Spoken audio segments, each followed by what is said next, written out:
Et bienvenue à tous pour ce tout premier podcast Manchester Devils spécial Mercato. Pour ce premier épisode, on a décidé de parler d'un sujet qui fait toujours débat, surtout à Manchester. J'aurai la chance d'être accompagné par Alan. Salut tout le monde. Mohamed. Salut. Et Guillaume. Salut. Tous bien sûr des membres du forum de Manchester Devils qu'on vous invite à suivre activement. Messieurs, j'espère que vous êtes prêts. Le mercato a été, on dira, animé. Pas forcément comme on le voulait, mais il a été animé. Donc on va commencer tout de suite par parler des arrivées.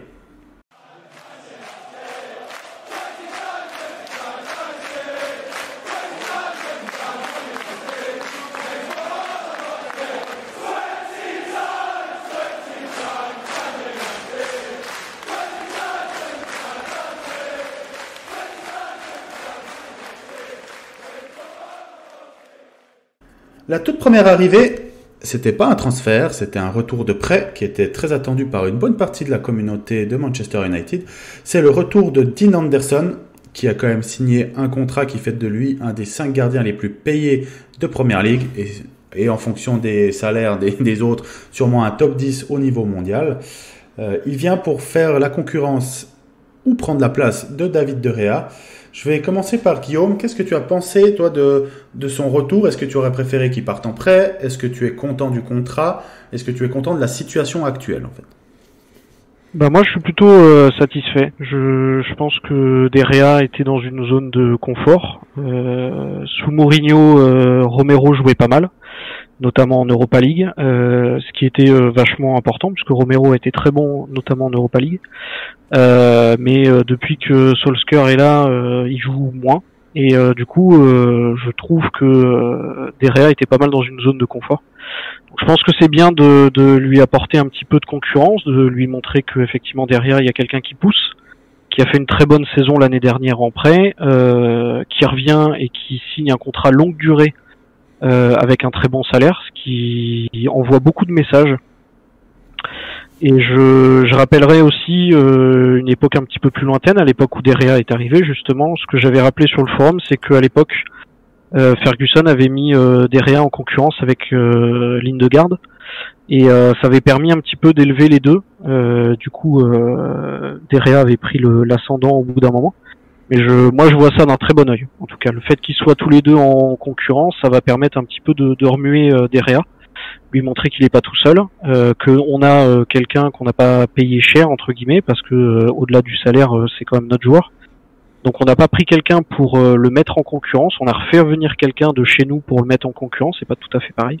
Donc moi je vois ça d'un très très bon œil. Je suis complètement d'accord avec toi. Le seul point où je suis un peu, comment dire ça, pas tendu, mais où j'attends de voir, c'est que si l'on fait revenir, je veux une vraie concurrence. Je veux pas De Gea qui va être maintenu toute la saison malgré les performances ou qui doit faire 5 ou 6 boulettes pour sortir. On l'a déjà vu sur quelques matchs. C'est le joueur qui a le plus joué de nos recrues, entre guillemets, estivales. Il a joué 2 matchs. Il a été très bon. Excellent sur sa ligne. Excellent dans la communication. Ça, c'est un gros point fort par rapport à De Gea. De Gea a aussi un excellent gardien sur sa ligne. Mais il a tendance à seulement gueuler après un tir adverse. Ouais, il place rarement ses défenseurs, il parle rarement à ses défenseurs. C'est vrai que Dean Henderson est un gardien qui est déjà plus évolué sur ce point-là, peut-être plus extraverti que David De Gea. Mais je suis d'accord sur cette arrivée. Est-ce que, Alan, tu es du même avis que Guillaume ? Complètement. Je le rejoins complètement. Au niveau potentiel, pour moi, Henderson fait partie comme en Angleterre, même mondialement, des top espoirs à son poste.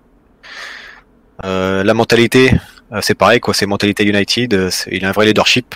Donc par rapport à De Gea qui est mou sur sa ligne, qui dit rien, ça va nous changer, quoi. Donc moi je pense qu'à moyen terme c'est lui qui deviendra le numéro 1 et qui prendra la place de l'Espagnol. Voilà. Je suis complètement d'accord. Et Mohamed, j'ai une autre question pour toi. Et moi c'est là où réside en fait le problème, et vous entendrez souvent. Pour ceux qui me connaissent sur le forum, ils savent que je suis assez critique envers la gestion de l'effectif par le board de Manchester United. Et pour moi, le poste de gardien n'est malheureusement pas une exception. Et Mohamed, j'ai envie de t'entendre sur un fait. Aujourd'hui, on enregistre ce podcast le 14 octobre à 19h17. Nous avons sous contrat deux des 5 gardiens les mieux payés en Angleterre, avec Dean Anderson et David De Gea. David De Gea qui est de loin le gardien le plus payé au monde. En plus de ça, on a toujours Sergio Romero, avec qui ça se passe très mal en coulisses. À voir, il n'a pas du tout apprécié le traitement en fin de saison, mais il est encore sous contrat avec Manchester United. On a encore Lee Grant, qui est encore sous contrat, il ne coûte pas grand-chose. Donc on a officiellement 4 gardiens sous contrat avec la première équipe. On en a même 5, parce qu'on paye le salaire encore de Joel Pereira, qui est en prêt. Donc, qu'est-ce que tu penses de cette situation des gardiens ? Est-ce que tu penses que c'est une situation qui est bien gérée ou tu aurais fait autrement ? Bah, je trouve pas que ça cohérent du tout. Dans le sens où déjà, si tu ramènes Anderson pour mettre de la concurrence à De Gea, bah tu remercies Romero et tu le laisses partir tranquillement. Avec un chèque. Avec un chèque, ou bien tu lui facilites son départ. En plus, ça fait partie de nos valeurs. À l'époque, Ferguson, il facilitait le départ de ceux qui voulaient partir et de ceux qui avaient rendu de bons et loyaux services. Donc déjà, ça, c'est pas top. Et puis oui, tu peux même rajouter à ça, on en avait déjà parlé l'autre fois, mais tu as aussi un 6e gardien, c'est Bishop, qu'on avait recruté l'année dernière. Donc on a en tout 6 gardiens sous contrat. Donc, Et Kovar, qui est un très très grand espoir au poste de gardien de but. Donc on est tous d'accord au moins sur un point, c'est que on a de quoi faire au niveau des gardiens. De Gea est dans un creux plus mental, ça reste un excellent gardien, c'est le problème, c'est mental. Depuis une année et demie, on dira. Mais ouais. On n'a pas le droit, cette saison, à la fin de la saison, on n'a pas le droit de se dire « Ah, le problème, c'était les gardiens ». On n'a pas le droit. Non. On est tous d'accord là-dessus. Oui. Je serais juste un petit peu moins catégorique que vous sur De Gea, où je lui laisserais bien sa chance cette année de toute façon. Sur ce début de saison catastrophique de l'équipe en général, on a pris quand même un wagon de but, mais c'est ça qui me fait un peu peur, c'est que j'aurais préféré qu'on prenne un wagon de but et qu'on se dise « Ah, De Gea, il nous a à nouveau coulé », parce que là, actuellement, c'est pas lui le problème. Donc, mais est-ce qu'il faut pas changer un jour ? Des fois, tu changes un seul membre important, que ce soit le gardien, un DC, et ça te redynamise tout un secteur de jeu qui est en souffrance actuellement. Donc, moi, je suis d'accord avec toi, il faut pas oublier tout ce qu'a fait David De Gea. Mais il commence à avoir le feu aux fesses. Après, moi, de toute façon, oui. Si je peux répondre à un truc, apparemment, le vestiaire n'est pas content du traitement réservé à Romero. Romero, justement. Et je te rejoins aussi sur Anderson. Je pense qu'il peut insuffler justement un nouvel état d'esprit à l'équipe. Complètement. On va passer sur cette première recrue entre guillemets, mais qui est quand même peut-être la recrue avec la plus de valeur directe. Le deuxième joueur qui a signé, c'était aux alentours de la mi-août. Ça s'est signé en un week-end, quelque chose qui est très très rare à Manchester United. C'est la signature de Donny van de Beek, le milieu hollandais de l'Ajax, pour une somme entre 35 et 40 millions en fonction des bonus. Donc un super coup au niveau économique, je pense. Mohamed, pour commencer, qu'est-ce que tu as pensé de ce transfert ? Est-ce que c'est un transfert qui t'enchante pour le présent, pour l'avenir ? Qu'est-ce qui a été ton sentiment ? Maintenant, ça fait presque 2 mois qu'il a signé. On l'a vu un tout petit peu, malheureusement, peut-être pas assez pour certains. Quel est ton avis sur ce transfert après 2 mois ? Bah, j'étais ni emballé ni déçu. Je savais pas à quoi m'attendre parce que je connais pas le joueur à proprement parler, mis à part ses masterclass contre le Real il y a 2 ans maintenant et Tottenham aussi. Mais on a tous, comme tout le monde, j'ai regardé des vidéos YouTube. Mais pour le coup, après les matchs qu'il a fait chez nous, j'étais assez emballé par une chose. C'est sa science du déplacement. Il est constamment en mouvement et il est toujours juste. Donc pas très emballé au début, mais là j'ai vraiment hâte de le voir jouer davantage, quoi. Guillaume, toi, je sais que tu aimes bien le beau jeu. Tu dois aimer aussi les combinaisons qu'est capable de faire Donny van de Beek. Des fois, j'ai aussi l'impression de voir sur certaines de ces combinaisons près de la surface, j'ai l'impression de voir Juan Mata, mais Juan Mata de Chelsea, quand il n'avait pas 48 ans comme actuellement. Est-ce que c'est un joueur qui te plaît, Guillaume ? Par contre, il ne faut pas attaquer Juan Mata, qui reste un de mes joueurs préférés de l'effectif actuel. Ouais. Mais au-delà de ça, oui, je suis assez content du recrutement. pour une somme qui est pas excessive, je trouve, vu le contexte depuis 2-3 ans du mercato. C'est typiquement le joueur qu'on aurait été chercher sous Mourinho et qu'on aurait payé 70 millions pour être sûr de l'avoir. Ouais. Donc le prix est intéressant, là où il vient c'est très intéressant aussi, puisque l'Ajax de ces dernières années c'est une valeur sûre. C'est un bon joueur, un très bon joueur, j'espère qu'il s'adaptera bien à la première ligue, au rythme aussi parce que il va jouer beaucoup. Maintenant ça va être comme d'autres recrues et comme on venait de parler d'Anderson, une très bonne chose aussi pour la concurrence parce que je vais dire aussi que Pogba, comme beaucoup d'autres, est dans une zone de confort et avec l'arrivée de Fernandes, il y a une place qui s'est verrouillée au milieu de terrain. Pogba est un petit peu tout seul parce que si je me rappelle bien de la fin de saison dernière, après le confinement, Fred avait fait une très très bonne fin de saison. Au point d'en venir peut-être à remettre en question la titularisation systématique de Pogba. Donc je vois ça d'un très bon œil aussi. Je pense que je vais me répéter plusieurs fois, mais sur plusieurs des arrivées de cet été, il y a une remise en question de certains joueurs qui va devoir être faite. Et moi je vois ça très très bien. C'est un joueur effectivement qui a en plus une très bonne vision du jeu. Tu parlais de Mata très justement et je suis entièrement d'accord. J'ai vraiment hâte aussi de le voir jouer pour voir ce que ça va donner. Ouais, je suis d'accord avec toi. Alan, quel était ton premier ressenti ou même ton ressenti actuel sur ce transfert? Bah moi son arrivée j'étais très content parce que moi je suis beaucoup le championnat hollandais donc je l'ai vu débuter à l'Ajax et puis voilà son parcours ça m'a pas surpris du tout. Donc sur ses qualités vous avez dit voilà c'est la science du jeu, le placement, c'est un milieu qui est décisif. Il a une grosse capacité à se projeter dans la surface adverse donc au niveau des passes D, des buts, il en mettra. Je pense qu'il peut faire un double. Au niveau 10 passes, 10 buts, je pense qu'il en est capable.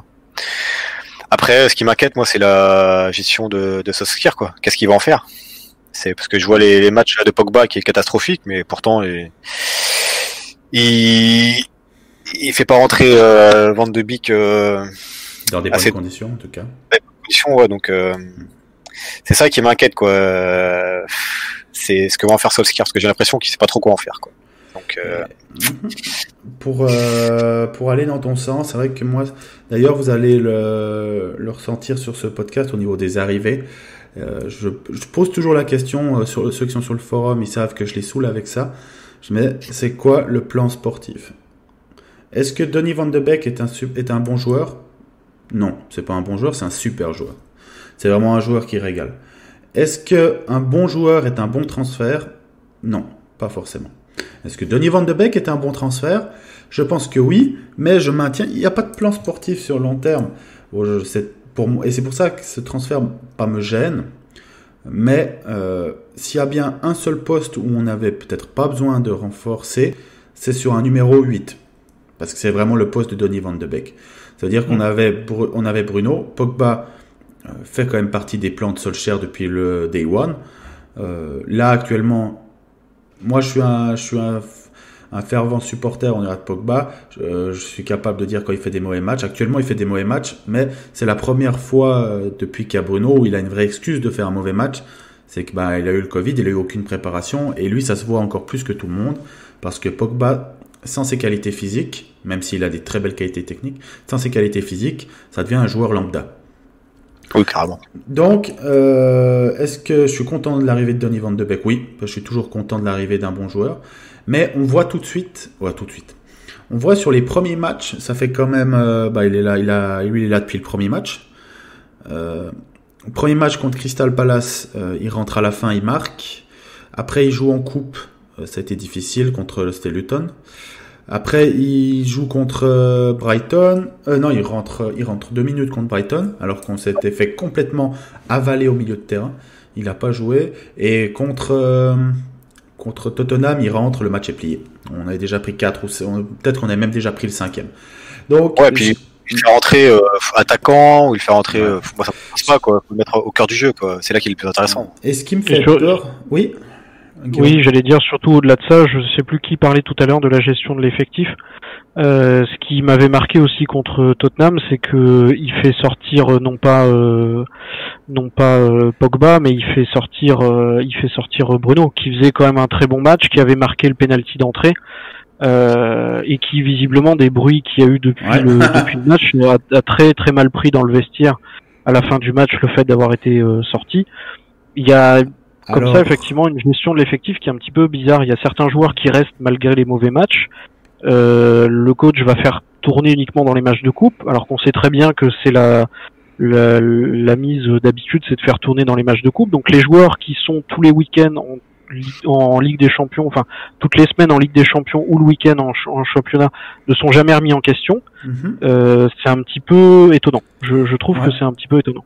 Et surtout, pour donner un peu d'eau à ton moulin, puis juste une correction, les bruits qu'il y a sur le pétage de plomb entre guillemets de Bruno Fernandes, c'est pas à la fin du match, c'est à la mi-temps, et c'est pour ça qu'il sort. Et pour nos auditeurs, oui, parce que effectivement, oui, Fernandez sortait à la mi-temps et c'est Fred, je crois, qui était rentré. Pour nos auditeurs, ceux qui sont pas au courant, en fait, d'après les rumeurs qui ont l'air d'être assez fiables, ça viendrait des gens de Manchester United. Bruno aurait pété un câble et aurait dit que c'était inadmissible qu'un match comme ça se passe à Manchester United, et il aurait crié à de multiples reprises: on est Manchester United, ça ne doit pas arriver. Et en remettant la tactique de sauter. En étant poli, hein, sans enlever les tacles à la carotide qu'il aurait fait à Solskjaer. Mais oui, alors je suis d'accord sur la gestion de l'effectif. Il y a en plus l'autre problème, et il le fait tout le temps, Solskjaer, et ça m'énerve, c'est qu'en fait il laisse pas la chance aux joueurs de banc de prendre la place dans la première équipe, pour une seule raison: il leur laisse les matchs de coupe ou les matchs l'année passée d'Europa League, qui n'auront pas lieu cette année, hein. Mais il change toute l'équipe. C'est-à-dire qu'il y a aucune base, c'est-à-dire que tu te retrouves avec un 11 remplaçant, où l'année passée on a vu pas mal de fois Pereira, Lingard, ou bien avec un Gomez et un Greenwood. Mais tu veux faire quoi quand tu t'as que des joueurs qui sont en manque de rythme et qui en plus sont quand même d'un cran inférieur? Quand tu veux faire tourner et donner de la chance à tes remplaçants, tu fais tourner de façon intelligente. On n'est pas au hockey où tu fais des changements de bloc. Et j'ai peur que, en plus, le conseiller, c'est pas l'agent, mais le conseiller de Donny Van de Beek a déjà fait deux sorties assez acides, on dira. Donc à surveiller. Je pense que, pour résumer, on est tous à peu près du même avis. Super joueur, mais à voir comment il sera utilisé. Vous me dites si vous n'êtes pas d'accord. Si, on est tous raccord sur ça. Mis à part le global, enfin là où on est tous d'accord, c'est on comprend pas le sportif, mais sur le joueur, je pense qu'il y a on est unanime, hein, de toute façon, oui. Ouais, voilà, il y a très peu de fans de United qui seront déçus de le voir arriver. Alors on va passer au troisième joueur. Je pense que ça peut être le joueur qui aura le plus d'impact rapide, et ça va dans la logique de Guillaume qui vient de répéter avant que ça remettait en cause pas mal de joueurs qui sont peut-être trop dans leur zone de confort, et c'est l'arrivée du Brésilien Alex Telles en direction de Porto pour un peu moins de 20 millions, entre 15 et 20 millions en fonction des bonus. Et il lui restait une année de contrat.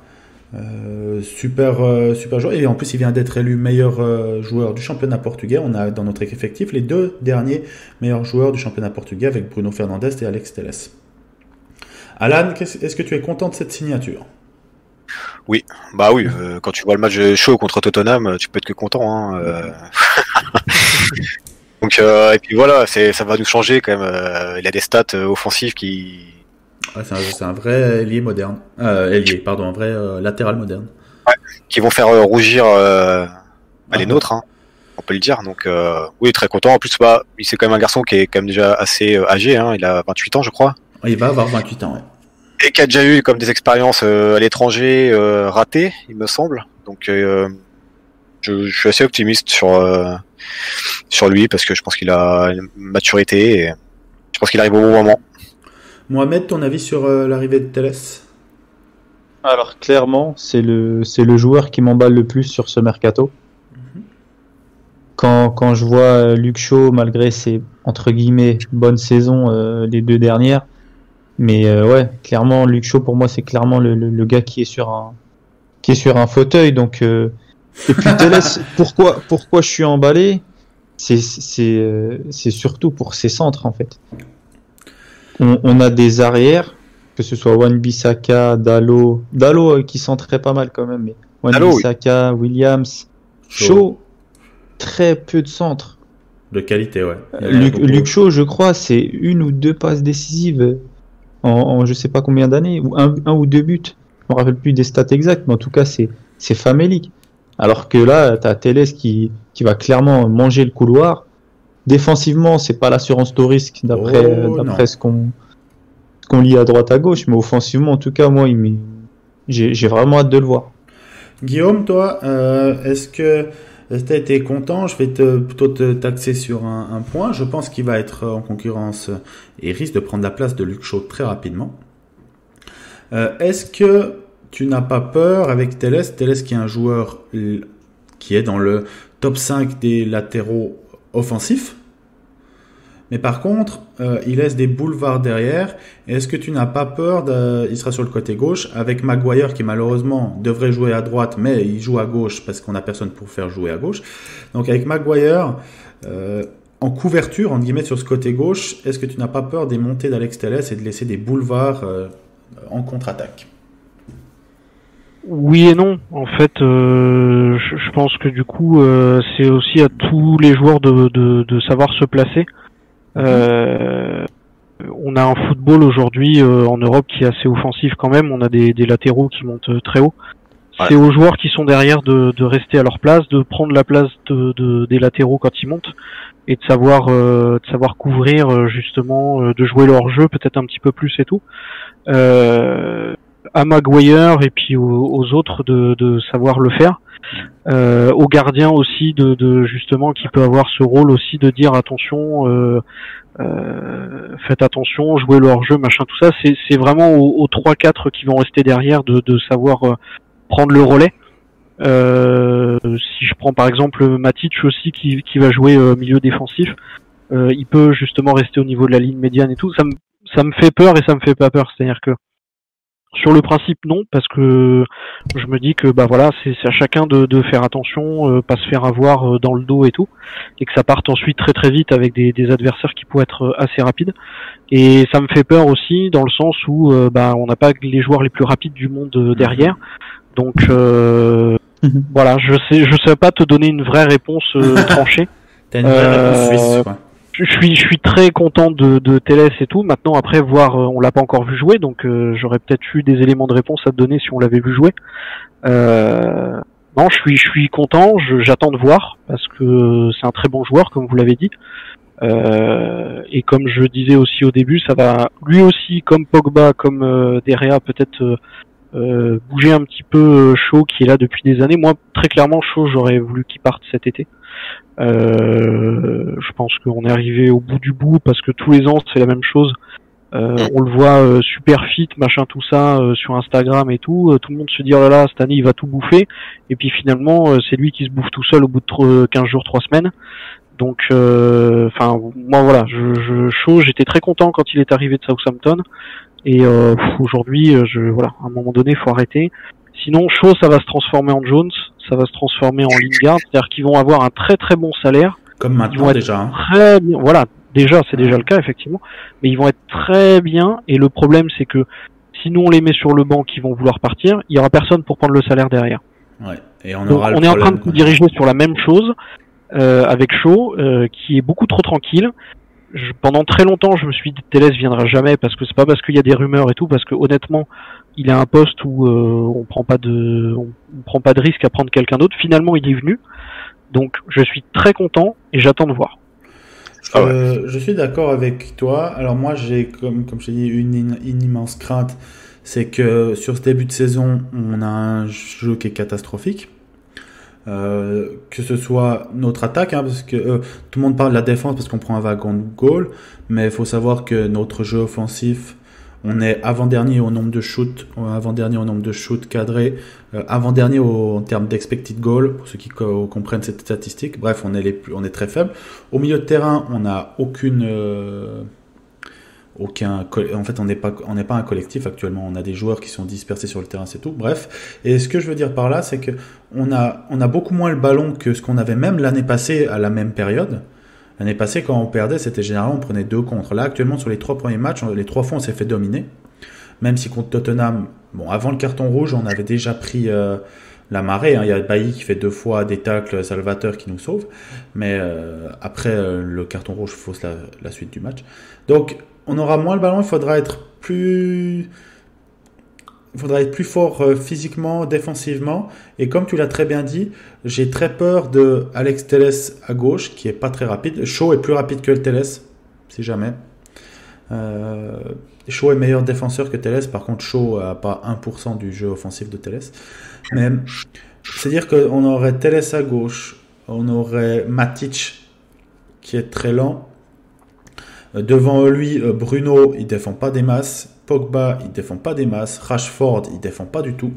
Greenwood, il défend 1 fois sur 10. Martial, c'est pas son boulot dans un 4-2-3-1. Et à côté de ça, on a encore Maguire qui est lent. Bailly qui à voir s'il peut jouer. Si c'est pas lui, c'est Lindelof qui est lent. Et on a Wan-Bissaka qui couvre derrière pour presque déjà toute la défense et qui est un peu dans le dur. Donc ce que je veux dire par là, c'est que si Telles monte et se trouve, j'ai peur que en fait même un joueur qui est pas très rapide va prendre tout le monde de vitesse et on va se faire avoir en contre. Là, contre Tottenham, on s'est fait avoir par la vitesse de Kane. Kane, c'est pas Peter Crouch, mais c'est pas non plus Usain Bolt. Hein. Donc, sur le manque d'intelligence ici de Shaw, je pense que t'es intelligent. Donc à voir, mais je suis d'accord avec vous. Il fallait du changement en défense. Parce que, après, la défense, comme j'ai expliqué une fois sur le forum, la défense, c'est pas seulement les 4 de derrière et le gardien. Donc ça, c'est un problème qui est plus générique. Mais il fallait un changement. Ça fait un moment que les supporters... Moi, j'étais plutôt dans l'idée de conforter Shaw. Après, c'est sa bonne saison l'année passée. Une bonne saison pour lui, hein, pas au niveau des tops européens, bien sûr, mais pour lui. Mais ça me dérange pas du tout de voir arriver un peu de concurrence et de voir un vrai joueur de foot arriver. Et ce qui me fait plaisir, et on va clôturer là-dessus, je pense qu'on est tous d'accord, ça fait combien de temps qu'on n'a pas signé un vrai bon joueur à un prix intelligent ? On parlait tout à l'heure de Van de Beek. Ouais, Van de Beek. Et Bruno qu'on n'a pas payé si cher non plus dans le contexte, parce que on était dans une période avant le Covid, donc là effectivement maintenant les prix sont ce qu'ils sont, mais au mois de janvier on l'a pas payé non plus si cher. C'est le genre de joueur qu'on aurait pu payer encore plus cher à une époque. Donc je trouve que globalement au niveau des prix de transfert de cette année, et si je vais plus loin jusqu'à Bruno au mois de janvier, va pas plus loin par contre. Il faut vraiment t'arrêter au mois de janvier, par contre.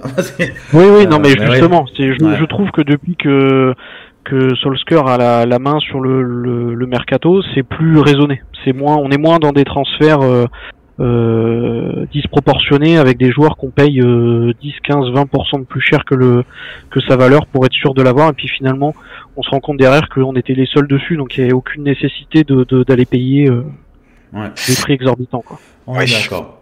Donc, Telles est arrivé le même jour, fin du mercato. Il y a eu l'arrivée de Edinson Cavani. Personnellement, moi, j'y croyais pas. Toutes les rumeurs, je voulais pas y croire, en fait. Je vais me permettre de prendre la parole pour commencer sur Cavani avant de vous lancer.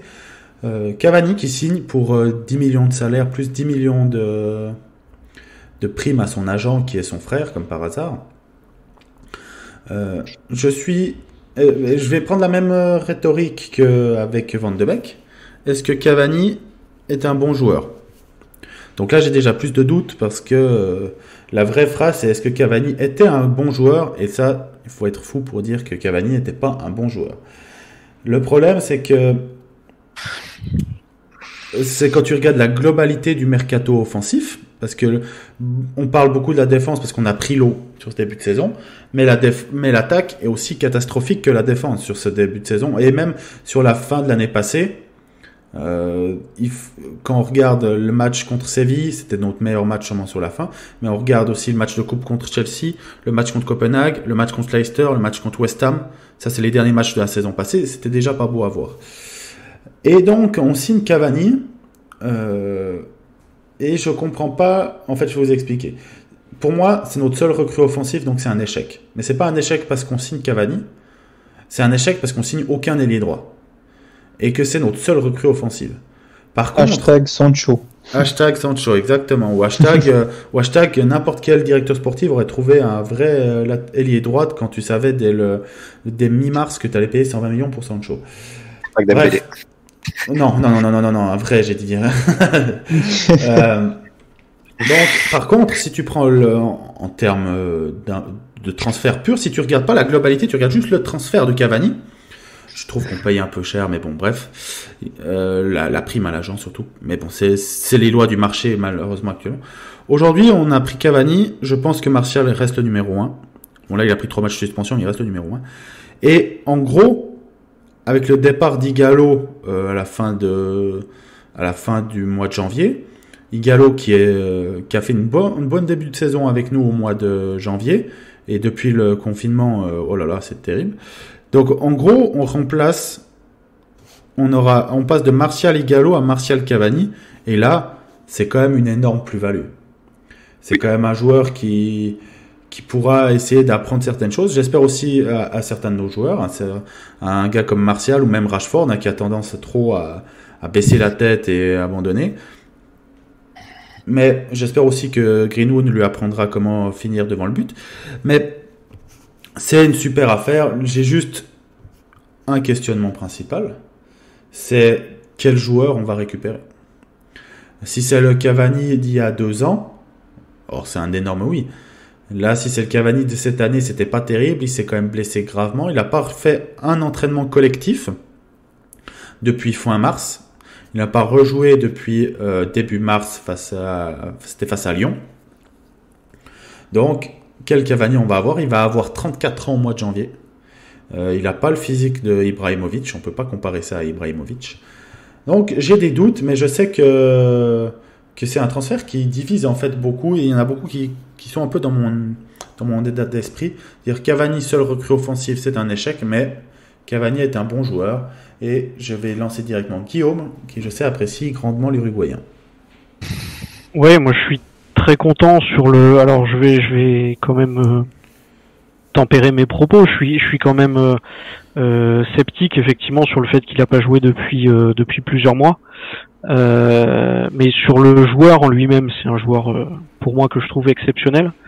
Au niveau de ce qu'il peut apporter, de son expérience et tout ça, c'est un joueur qui va énormément nous apporter, je pense. Maintenant, voilà, je peux sur Cavani, je peux m'en tenir qu'aux stats et me dire que c'est un joueur exceptionnel. Je l'ai pas vu jouer depuis plusieurs mois puisqu'il n'a pas joué, donc j'attends aussi de voir parce qu'effectivement ça peut être un énorme flop par rapport à ça, qui peut mettre plusieurs mois, plusieurs semaines, plusieurs mois à se remettre vraiment physiquement. Surtout que cette année, on va avoir une année très chargée. Au-delà du club, on a beaucoup de joueurs qui vont devoir enchaîner en club et en sélection. Donc, il va être amené à jouer beaucoup. Parce que effectivement Rashford, Martial, Greenwood vont être sollicités aussi en sélection, donc va y avoir un gros turnover de toute l'équipe, donc il va jouer beaucoup, et si physiquement il est pas prêt, le problème c'est qu'au mois de janvier, comme tu disais, on perd Igalo. Donc voilà, sur le papier Cavani ça m'emballe vraiment beaucoup. Moi je reste à dire, mais je parle avec le recul, qu'on aurait dû le prendre à la place de Falcao à l'époque. Ah oui, alors un grand 8 là. C'est facile de parler maintenant parce que Cavani, il a eu l'expérience qu'on connaît au PSG, où il finit meilleur buteur du club, etc. Et Falcao, il a fait ce qu'on connaît chez nous et derrière à Chelsea, parce que ça aurait pu être un flop chez nous, mais pas ailleurs. Finalement, il s'est perdu un petit peu quand même. Donc, c'est facile de parler avec le recul, mais je me dis que voilà, si on s'en tient toujours qu'aux stats à l'époque de Falcao, ça aurait été monumental. Mais voilà, j'attends beaucoup de voir. Sur le papier, très très content, mais effectivement, je peux pas me prononcer étant donné que ça fait plusieurs mois qu'il a pas joué. Exactement, c'est vrai que ta comparaison avec Falcao est assez juste parce que Falcao aussi sortait d'une grosse blessure et aussi était arrivé dans le dernier jour du mercato et ouais, c'est vrai que c'était mal passé et on avait quand même vendu Welbeck à l'époque. Bon, je pense quand on regarde avec un peu de recul, réussir à vendre Welbeck 20 millions, vu ce qui s'est passé après, c'était un exploit. Mais c'est vrai que c'est un transfert dans le. En plus, on peut dire aussi Falcao, la grinta, il l'avait. Hein, s'il va bien, lui aussi il l'avait. C'était aussi un ancien grand attaquant qui était à un âge plutôt moins avancé, moins que ce qu'est Cavani. Mais c'est vrai que c'est un parallèle qui peut être fait et j'espère que ce n'aura pas le même résultat. Alan, qu'est-ce que tu penses de cette arrivée de Cavani? Bah, moi, je suis assez partagé. Sur le joueur, je suis content de son arrivée parce qu'il va apporter un profil qu'on n'a pas, différent. Il a un sacré jeu de tête, donc j'espère que Telles va lui offrir quelques centres. Hein. Ouais. Donc je pense que même la mentalité sur un terrain, elle est irréprochable. En dehors, on peut en discuter, mais sur le terrain, en tout cas, on peut pas lui reprocher ça. Après, moi, ce que je reproche un peu, c'est les à côté. En fait, c'est son transfert. On lui déroule le tapis rouge comme si on en fait la star offensive, alors que pour moi, ça devrait être juste un appoint en fait. Ils lui ont donné le numéro 7 quand même. On donne le numéro 7 parce qu'on sait tous pourquoi, parce que Sancho n'est pas venu, mais si Sancho était venu, le 7 il l'aura pas eu. C'est ça qui me dérange un peu en fait, c'est qu'on en fait notre arrivée, une star, alors que ça devrait être juste un appoint en fait. Voilà. Je suis d'accord. Et Mohamed, ton avis sur Cavani? Moi, je suis assez emballé par le joueur et tout ce qu'il représente. Il va nous apporter énormément, que ce soit dans le sens du sacrifice déjà, donc peser sur les défenses, ne rien lâcher jusqu'à la fin. Dans le groupe, je sais pas, est-ce que c'est un bon coéquipier, mais je pense. Ouais. Il a pas l'air d'avoir fait des vagues, mis à part les arrivées tardives au PSG quand il s'accordait des jours de congé en plus. Mais en tout cas, dans le groupe, il avait l'air d'être apprécié. À Naples, je me souviens pas réellement, mais ça, sur le terrain, en tout cas, ça marchait pas mal. Peut-être qu'il arrive un peu trop tard, ça c'est même sûr d'ailleurs. Mais je pense, contrairement à vous, que il était peut-être dans un confort et justement, il était limite un peu, pas dire le délaissé, mais un petit peu le mal-aimé avec Neymar et Mbappé. Donc là, je pense qu'il aura un état d'esprit assez revanchard. Ajoutons à ça aussi le fait qu'on affronte le PSG en Ligue des Champions. Je pense qu'il va vraiment tout donner et qu'il va essayer de s'acclimater au plus vite. Ouais. Après, donc ouais, assez emballé et vraiment, je sais plus c'est qui disait que Martial était numéro 1, mais je pense pas que Cavani est venu en tant que numéro 2. Il a eu à avoir des garanties et puis même par son statut, je pense pas que Martial restera soit numéro 1 ou bien je pense que je parierais plutôt sur un changement de système de la part du coach. Ah, je pense pas. On est en 4-2-3-1 depuis le premier jour, malgré les profils très variés qu'il a eu à disposition. Je ne nous vois pas changer de dispositif. Mais là, il y a du choix, justement. Donc, peut-être. Et puis, surtout, il y a les mauvais résultats. Donc, ça peut peut-être le motiver à tenter quelque chose. Du moins, je l'espère. Parce que franchement, le 4-2-3-1, là. Le problème, c'est que aujourd'hui, tu sors qui? Perso, je sors Pogba le temps qu'il se remette d'aplomb. Ça règle pas ton problème du 4-2-3-1. Parce que le problème du 4-2-3-1, c'est que tu dois sortir Rashford. Ah, tu peux sortir Rashford, tu peux sortir Martial. Tu peux sortir Greenwood aussi. Même s'il est. Ouais, mais Greenwood, avec sa petite écartade là en pré-saison, tu le mets sur le banc le temps qu'il se calme. Le problème, c'est que depuis la reprise et surtout depuis la blessure au dos de Rashford, Greenwood, il est 3 niveaux au-dessus de Rashford. Certes, mais bon, tu vois bien que depuis qu'il est titulaire, c'est un petit peu moins ça. Faut pas non plus le. Faut pas faire une Daniel James avec Greenwood, même s'il a l'air d'avoir un peu plus les épaules solides, mais. Faut pas comparer une Smart avec une Ferrari quand même. Non, mais dans la gestion, on l'a mise en avant tout de suite entre guillemets. Le problème, c'est que on a toujours joué en 4-2-3-1. Solskjaer a toujours joué en 4-2-3-1. Donc je ne vois pas changer. Mais peut-être que je me trompe et que Solskjaer va me surprendre. Moi j'ai un avis, je pense qu'on aura l'occasion d'en reparler dans des futurs podcasts sur Solskjaer. Je pense pas que c'est un génie tactique, surtout sur l'animation offensive. Et dans un 4-4-2, c'est-à-dire que tu fais quoi? Tu joues un 4-4-2 en diamant. Bref, c'est compliqué. On va pas s'étendre là-dessus dans un podcast mercato, mais c'est compliqué à mettre en avant vu les profils qu'on a au milieu, qu'on a les profils qu'on a en latéraux et le manque de vitesse à certains postes. C'est problématique de mettre de changer de profil. Mais oui, Je te laisse Après, finir là-dessus. elle a connu avec Cavani aussi, c'est qu'il jouait contre Pim Pam Poum en Ligue 1 dans une équipe qui dominait son championnat et toutes les équipes. Là, il arrive dans une équipe qui va se faire en majorité dominer, quoi. Donc Bouger. ça aussi, En tout cas, bouger. Et c'est vrai qu'on n'a pas encore parlé, c'est qu'il y a quand même l'acclimatation à un championnat qui est. Alors lui, si on a bien un où j'ai pas peur de son côté guerrier, c'est peut-être lui, mais il va en trouver des comme lui. Il y en a pas beaucoup en Ligue 1, des guerriers comme lui, mais en Première Ligue, il y en a 5 ou 6 par équipe. Donc c'est vrai que l'acclimatation risque d'être pas autant facile, et surtout, parce que c'est la dernière recrue de cet été, il faut pas oublier quelque chose. L'acclimatation qu'on a eue avec Bruno Fernandes au mois de janvier-février, c'est pas une acclimatation normale. Il faut pas croire que les joueurs, on peut voir même Kai Havertz qui a un talent énorme.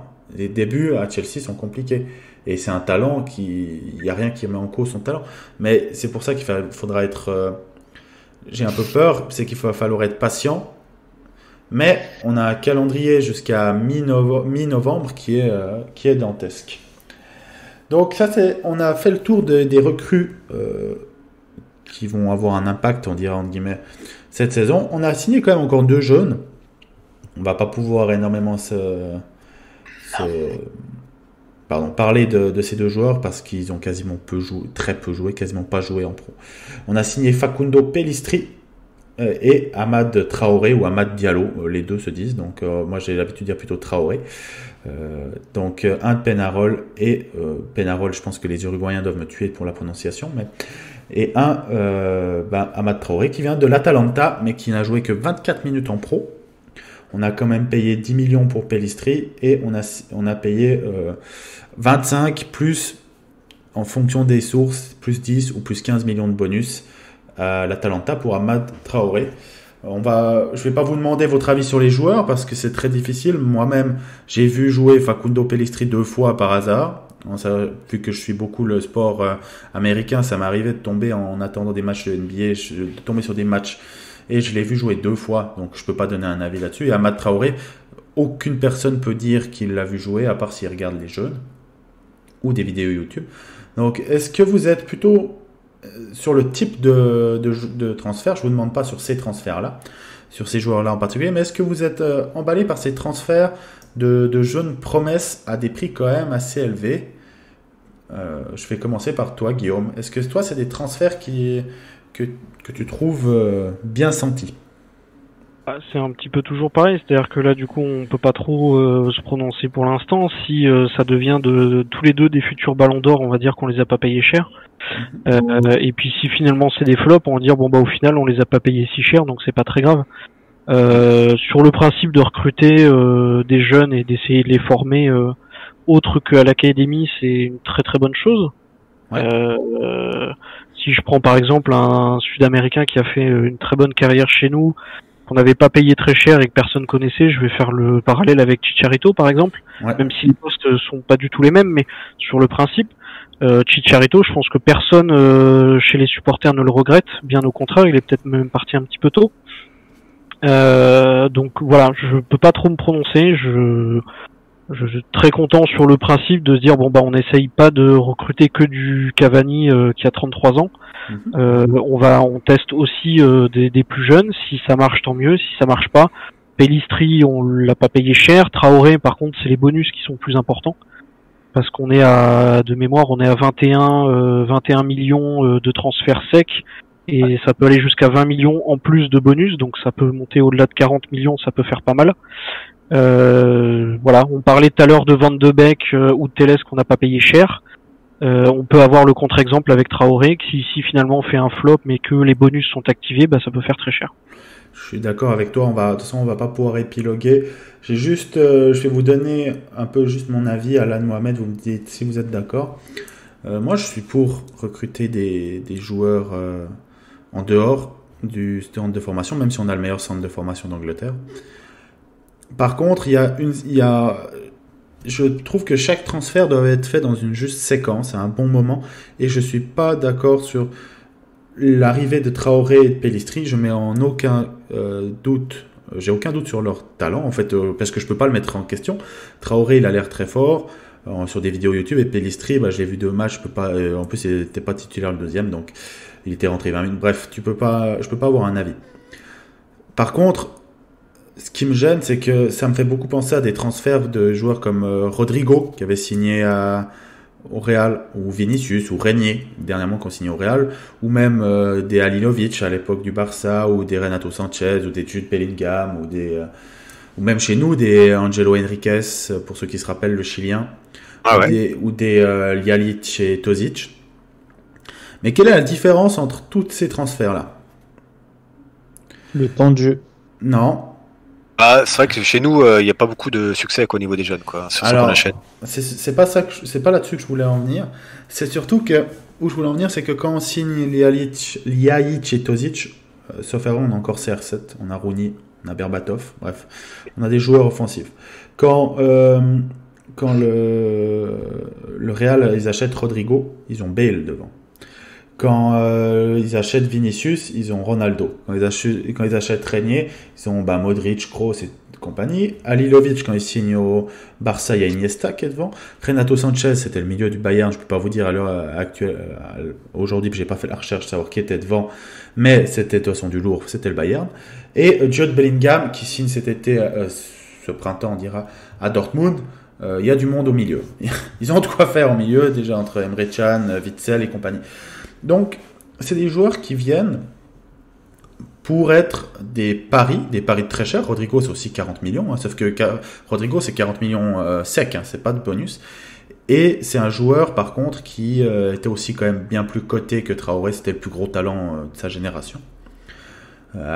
Plus ou moins avec Greenwood. Mais nous, on signe Traoré et Pellistri à un poste d'ailier droit, et les deux sont ailiers droit, alors qu'on n'a aucun ailier droit. Ça veut dire que on va pas épiloguer sur eux, mais dès l'année prochaine, si on recrute pas à nouveau un ailier droite au mercato, en fait, ils auront tout de suite la pression sur eux. Et ces pauvres joueurs qui n'ont rien demandé, ces deux joueurs, pauvres, bientôt plus, vu qu'ils ont signé à Manchester, mais ils vont se retrouver avec, en fait, oui, ils devront assurer sur le poste d'ailier droit, parce que sinon, on a Daniel James et Mason Greenwood qui est tout sauf un ailier droit. C'est un ailier droit de substitution parce qu'on n'a personne, mais Greenwood, tous les jours, c'est un avant-centre. Donc, je pense que c'est juste... Si on avait signé Sancho et qu'on avait pris à côté Traoré ou Pellistri, j'aurais dit c'est des super transferts.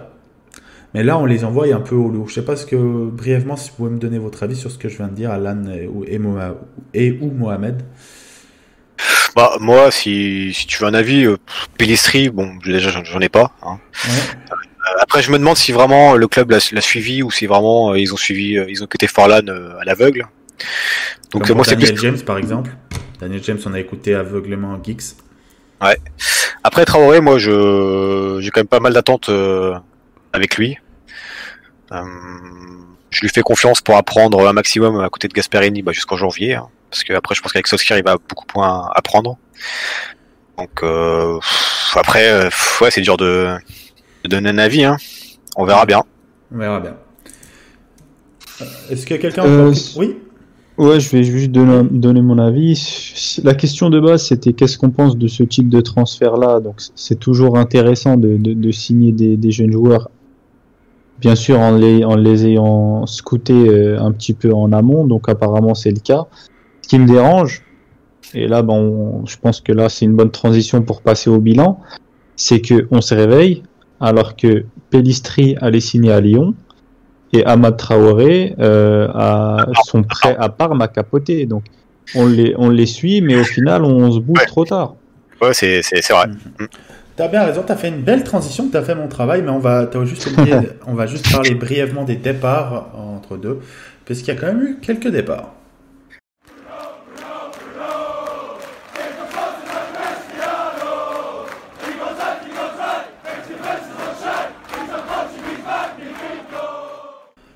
Donc on va essayer d'être assez bref pour après laisser quelques belles minutes pour le bilan et le mercato en général. Donc il y a eu les départs de Pereira en prêt à la Lazio avec une clause d'achat de plus de 25 millions donc sur Pereira. Autant vous dire que l'année prochaine, il sera de retour. Il y a eu le départ de Smalling. Smalling est parti pour 15 millions après 2 mois de négociation. À savoir qu'il va être payé sur 3 ans, mais sur tous les 6 mois. Donc ils vont payer en 6 fois un transfert de 15 millions. Ce qui est assez rare quand même pour un club comme Manchester United d'accepter ça. Mais à la fin, ils ont quand même fini par réfléchir. Il y a eu le départ de Alexis Sanchez. On paye enfin plus, et plus de 20 millions par année. Par contre, on a quand même dû payer 8 millions pour qu'il parte. Il y aura le départ, on a déjà brièvement parlé d'Igalo au mois de janvier. Et il y a Dalot qui est parti à l'AC Milan en prêt. Là, on va pas faire du cas par cas. Et vous, qu'est-ce que vous avez pensé de ce mercato au niveau des joueurs qui sont partis? Je vous demande pas pas par rapport aux joueurs qui ne sont pas partis, mais seulement par rapport à ceux qui sont partis. Vas-y, Guillaume ou Mohamed. Je vais me lancer du coup. Ça reste entre guillemets une bonne chose dans le sens où on dégraisse un petit peu. Par exemple, Pereira et Smalling qui partent, même si Pereira, perso, je pense qu'il va pas revenir. Et Dalot, moi, je suis franchement, moi, je suis fan de Pereira par contre. Je suis un des seuls qui le défend dans le forum. Donc, je pense franchement qu'il va faire. J'espère en tout cas parce que je l'aime bien et je le suivrai, mais j'espère qu'il va faire une bonne saison et du coup que la Lazio lèvera l'option. Et même s'il la lève pas, en tout cas, il reviendra pas à Manchester, ça c'est une certitude. Smalling, franchement rien à ajouter, hein. Bon débarras et merci pour tout. Et Dalot, c'est peut-être pas mal dans le sens où il part pour un prêt sec. Et en gros, à voir. Est-ce qu'il se réveillera enfin? Et on le récupérera peut-être, ou bien on le vendra, ou bien ça reste le flop qu'il est pour l'instant et il faudra le revendre quoi qu'il arrive, quoi. Guillaume? Oui, je suis un petit peu pareil. Effectivement, Smalling, il était largement temps. C'était soit Smalling, soit Jones. On avait une touche pour Smalling à la Roma, autant le tenter, même si des informations qui fuitaient sur Twitter, on a pas mal négocié pour 1 ou 2 millions d'euros et on peut se dire bon voilà, on est Manchester United, est-ce que c'est vraiment nécessaire de risquer de garder un joueur avec un tel salaire pour 2 millions d'euros de transfert? C'est un problème récurrent chez nous. Ça c'est encore autre chose. Après c'est surtout Sanchez, parce que Sanchez très clairement, moi j'étais à l'époque très emballé. C'est là que je peux faire encore un parallèle avec Cavani. C'est que quand on signe Sanchez, on dit c'est un des meilleurs joueurs d'Angleterre à l'époque à son poste. On se dit c'est un super transfert. On prend encore un joueur à Arsenal. Le dernier c'était Van Persie. Donc on peut se dire s'il a la même trajectoire que Van Persie, c'est top. Finalement il a fait complètement l'opposé. Donc ensuite l'objectif c'était de s'en débarrasser. On s'en débarrasse et à quel prix? On dégraisse, c'est très bien. Je trouve que il y a quand même, malgré qu'il y ait beaucoup de choses à dire sur ceux qui sont pas arrivés, ceux qui sont pas partis, sur ceux qui sont arrivés et ceux qui sont partis. En revanche, je trouve qu'il y a quand même de la cohérence, il y a de l'intelligence, des joueurs qui sont pas payés excessivement cher. Et là, du coup, je fais un petit peu le bilan global aussi en même temps. Il y a des joueurs qui sont arrivés, qui sont de bons joueurs, qui vont permettre de remettre un petit peu l'effectif en question, qui sont pas arrivés extrêmement chers. D'autres joueurs qui sont partis, qui étaient là depuis assez longtemps, notamment pour Smalling et Pereira, qui étaient pareil dans une zone de confort et on savait bien qu'ils avaient plus un avenir chez nous. Ils sont partis pour des prix plus que corrects, parce que clairement, moi, ça tiendrait qu'à moi. Pereira, 2 millions, c'était terminé. Je trouve qu'il y a quand même, il y a beaucoup de points négatifs. Il y aurait beaucoup à dire si on pouvait refaire un podcast sur le mercato et sa gestion globale. Il y aurait beaucoup à dire, notamment dans le négatif. Mais je trouve qu'il y a malgré tout sur ce qu'on a et ce qu'on a plus, il y a quand même du positif, vraiment. T'as fait une belle transition pour le bilan cette fois. Je vais juste parce que j'ai une partie de mon bilan qui est basée sur les départs. Moi, j'ai un petit problème, c'est que on est incapable, parce qu'il y a aussi eu le départ de Gomes gratuitement, Angel Gomes, qui a très bien commencé sa saison au Portugal avec 3 matchs, il a 3 passes décisives, un but. Dont un but en plus. Un but du milieu de terrain en plus. Joueur qui, par exemple, pour moi, était un des symboles du problème de gestion d'effectifs de Solskjaer. Joueur qui a jamais été mis dans des dispositions pour performer dans un match. Bref, mais pour moi, on touche, et je vais commencer directement mon propre bilan, parce que c'est en lien avec les départs, et c'est en lien de nouveau avec le mercato de cet été, c'est que Manchester United ne sait pas vendre. Si je vais vous faire une liste, j'ai été rechercher, j'ai 2 listes importantes sur les départs. J'ai pris depuis 2015-2016. Donc, sont partis du club des joueurs importants ou qui ont été titulaires ou qui ont eu un impact dans le club.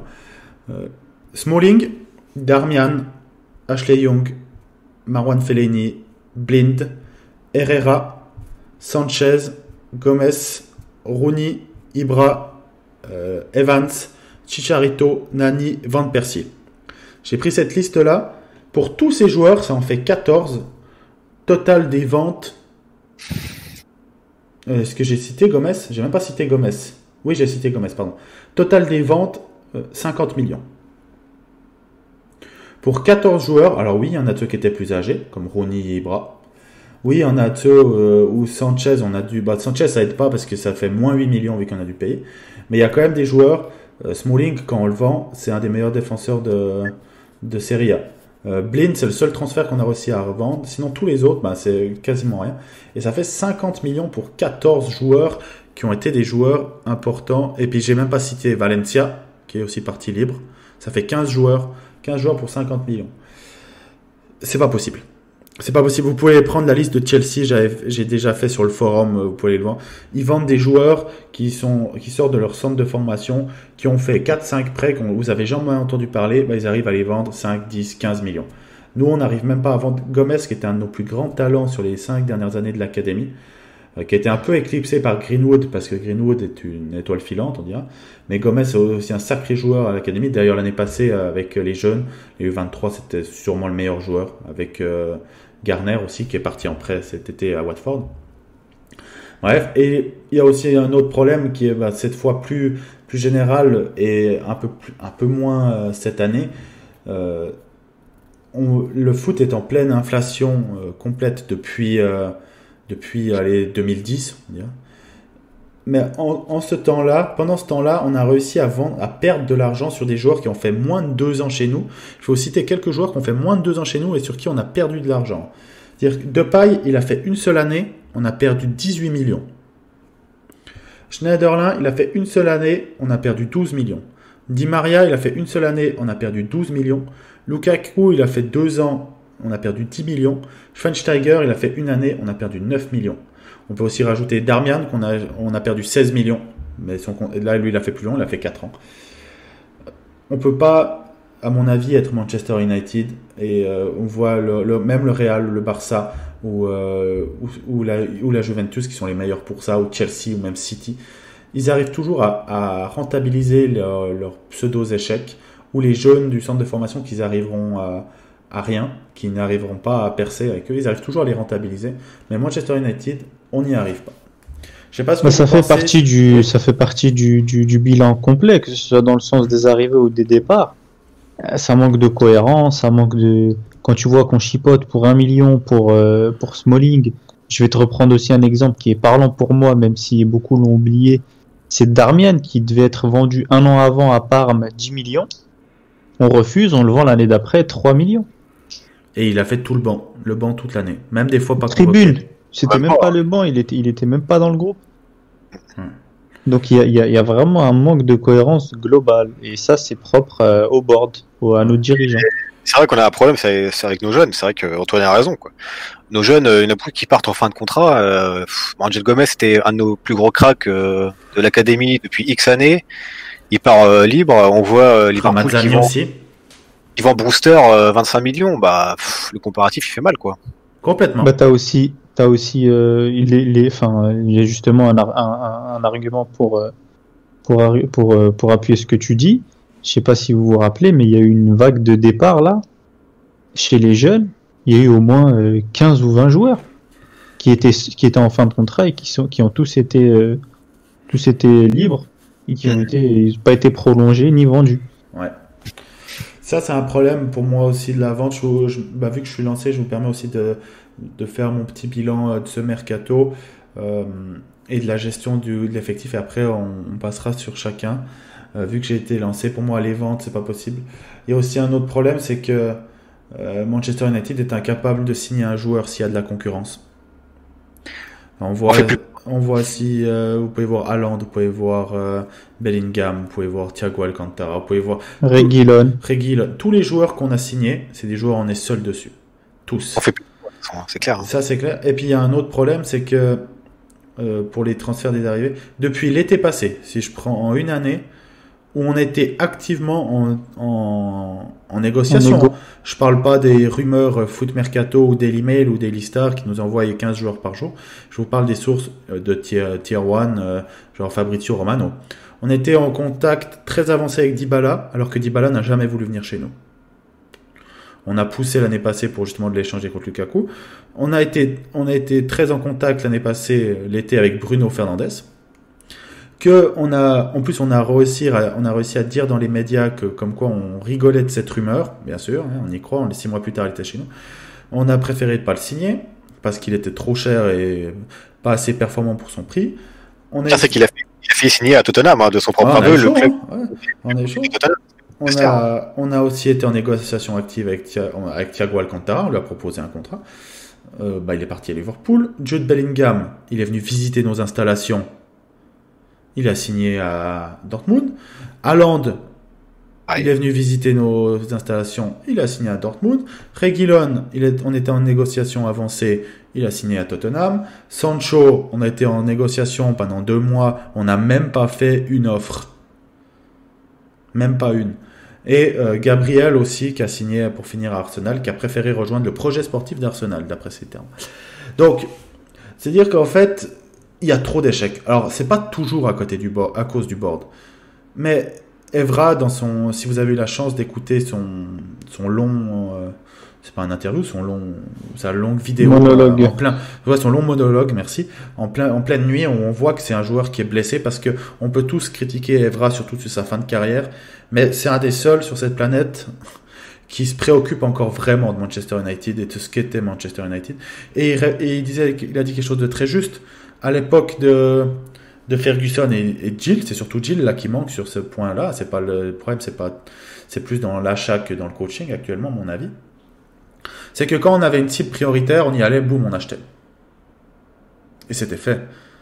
Et on avait une cohérence sportive. Actuellement, on a l'impression qu'il n'y a aucune cohérence sportive. On rentre en négociation pour n'importe qui, on signe personne, et tu te retrouves avec en deadline de mercato où on signe Cavani, Telles, Pellistri et Traoré.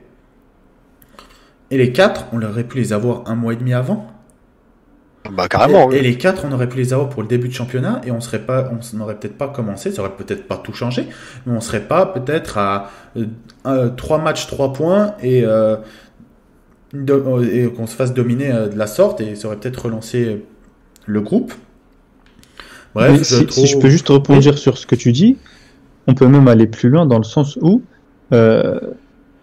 si Cavani il n'était pas gourmand, il serait pas chez nous, il serait à l'Atlético. Ouais. Telles, si le PSG se serait mis dessus, il serait pas venu chez nous. Donc même là, ouais. tu sais même pas quoi en penser. Et tu disais aussi que on signe personne quand il y a de la concurrence. Mais le problème, il est encore un peu plus important dans le sens où même quand on est seul, on a du mal. Ouais. Tu prends l'exemple Sancho où cette année on avait le boulevard, on a mis du temps. Reguilon, avant que Tottenham entre dans la danse, ça a duré 1 semaine ou 2 semaines. Donc au final, il nous est passé sous le coude. On s'est rabattu sur Telles. Telles, qu'est-ce qu'on a fait? On a fait comme Reguilon. On a joué au plus malin. On s'est dit, bon, on va les faire craquer le dernier jour. Ce qui est arrivé, mais sans trop de réussite. Ils ont gratté 2 millions, je crois. Donc même tout seul, en fait, on se met des bâtons dans les roues. On n'est pas capable de finaliser un deal correctement, même en étant seul sur un dossier. Qu'est-ce que tu en penses, Guillaume? Je sais que toi, tu es moins critique que nous, et surtout, comme vous pouvez le voir si vous venez sur le forum Manchester Devils. Alors, je vous invite tous à venir sur le forum pour discuter entre passionnés.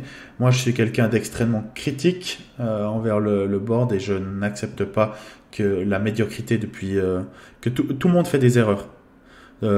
Si vous demandez aujourd'hui au Real s'ils sont contents d'avoir payé 160 millions, c'est les chiffres qui sont sortis pour Hazard, je pense pas qu'ils sont contents.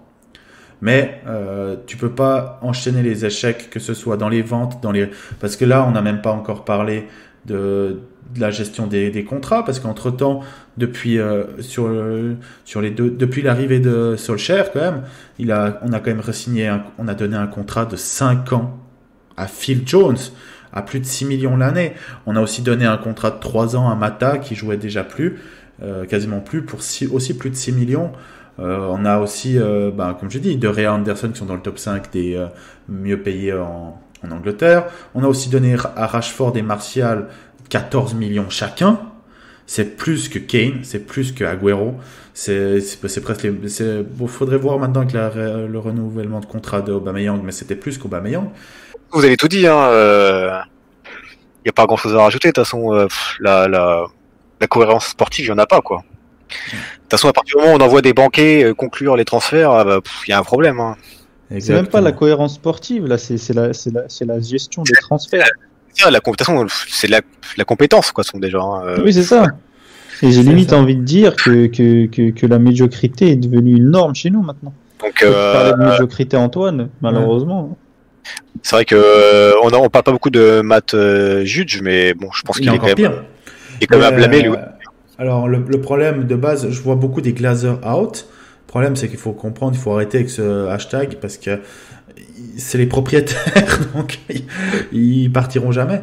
Mais le problème, c'est Woodward. Et le problème pour les transferts, c'est Matt Judge. Mais le boss de Matt Judge, c'est Woodward et ils le font pas. Et c'est deux banquiers d'affaires. Et comme le dit très bien Evra, tu peux pas envoyer des banquiers parler de foot à des footballeurs.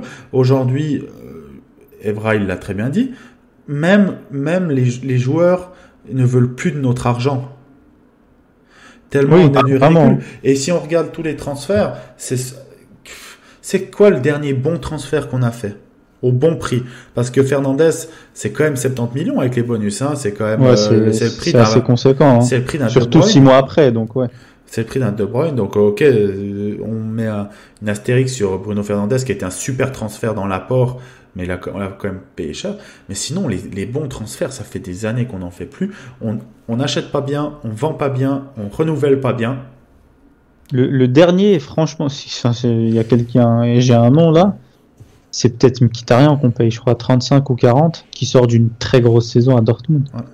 Après, il a eu le niveau qu'il a eu chez nous, mais en tout cas, si on parle uniquement du transfert et du joueur qu'il était, je trouve qu'on l'avait acheté à un bon prix. Mais c'était le dernier. Ouais. Après, cet été, Télé, c'est quand même abandonné. Oui. Bon, oui, mais à voir. Au moment T, de toute façon, il y a une règle pour tous, et j'espère que tous les auditeurs vont être au clair avec ça. Un transfert, ça ne se juge pas après. Ça veut dire, un transfert, ça se juge au moment T. Ça veut dire que si, aujourd'hui, à l'heure actuelle, comment vous expliquer ça? Par exemple, je vais prendre l'exemple avec Joao Félix, qui était le plus grand écran. Au moment du transfert, payer ce qu'ils ont payé, c'est un mauvais transfert. De toute façon. Même si l'évolution du joueur est importante. Ça ne veut pas dire que ça ne deviendra pas un bon joueur. Donc, le problème, c'est que Manchester, on a fait des tas de transferts où les joueurs, on les paye un peu trop cher. Mais si on prend tous les échecs qu'il y a, c'est qui le dernier transfert où on s'est dit, waouh, pourquoi on prend ce joueur? Sinon, tous les joueurs qu'on signe, c'est des bons joueurs. Mais vu qu'on n'a aucune politique sportive, en fait, si je veux faire une pizza et que je vais faire les courses, j'ai besoin d'ingrédients pour faire une pizza. C'est pas parce que d'un coup quand je rentre il y a du chocolat ou des truffes qui me font de l'œil que je dois les acheter pour faire ma pizza. Et ça, faut que Woodward le comprenne. C'est que si tu as besoin au début du mercato, comme Solskjaer l'a dit et comme tout le monde le disait, tous les observateurs le disaient, il fallait un défenseur central, un ailier droit et un MDC pour Matic. On sort de ce mercato, pas de DC, pas de MDC, pas d'ailier droit. Voilà. Je pense que la question elle est vite répondue. Donc ouais, je pense qu'on va pouvoir stopper là-dessus. En tout cas, on espère que ça a marché. J'espère qu'Amad Traoré sera le futur Messi, vu qu'il l'appelle. De toute façon, chaque petit joueur qui dribble sur le côté droit, il s'appelle le nouveau Messi. Mais j'espère vivement que tous ces joueurs vont avoir un impact. J'ai des doutes sur la cohérence sportive, comme vous avez bien pu le comprendre. Mais on va espérer. En tant que fan de United, c'est malheureux. Allez, juste une petite question pour finir. D'après vous, enfin individuellement, pour vous, qui sera la meilleure recrue cette année? Bah, commencez, suivant toi, toi, Mohamed. Moi, je vais répondre. Hein. Enfin, je suis lancé. Je vais dire Telles, moi. Je dirais Telles, il va nous apporter pas mal de passes D. Et il va nous dynamiter un petit peu ce côté gauche qui est un peu moribond depuis la blessure de Rashford. Ouais. C'est dur. C'est de la spéculation après. C'est dur parce que si tu me dis on change de coach, peut-être je te dis Van de Beek. Mais à l'heure actuelle, avec les infos qu'on a actuellement et la situation au 14 du 10, 20h23, je suis d'accord avec toi, Telles. Et toi, Alan? Je vais dire Van de Beek, mais bon, je suis pas convaincu. Ça dépend si Solskjaer reste ou pas. Ah bah on est d'accord. Bon, on va finir là-dessus. On est tous plus ou moins d'accord. Donc Mercato, mi-figue, mi-raisin pour être gentil. En tout cas, merci Alan, Mohamed et Guillaume qui a dû nous quitter en plein milieu du podcast. Merci beaucoup de votre présence. C'était un énorme plaisir de parler de Manchester United et des transferts, qui est toujours un sujet dont tout le monde parle à Manchester. Plaisir partagé. Et du coup, rendez-vous samedi. Rendez-vous samedi, oui, pour Newcastle. Pour les auditeurs, hein, on commence par le podcast Mercato, mais c'est un podcast qui va évoluer et qui va être présent environ chaque semaine entre les matchs pour débriefer et parler de notre passion commune, Manchester United. Allez, bonne soirée et au revoir à tout le monde. Salut tout le monde. Ciao.